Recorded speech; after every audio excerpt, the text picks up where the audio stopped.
Ψάχνεις για δουλειά? Έψαχνα.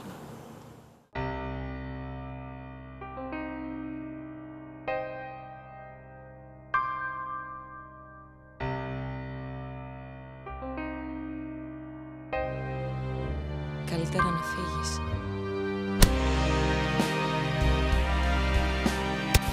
Τι έγινε εκεί μέσα?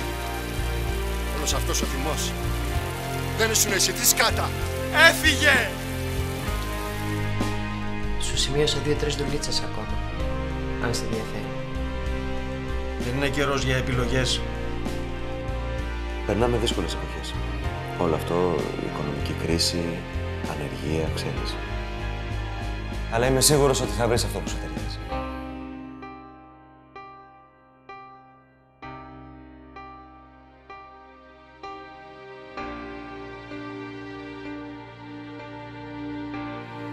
Όπου και να γυρίσεις θα ακούσεις ανθρώπους να μιλάνε για άδικο.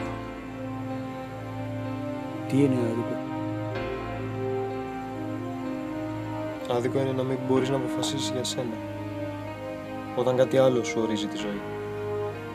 Άδικο είναι όταν δεν ξέρεις πού να βρεις τη δύναμη.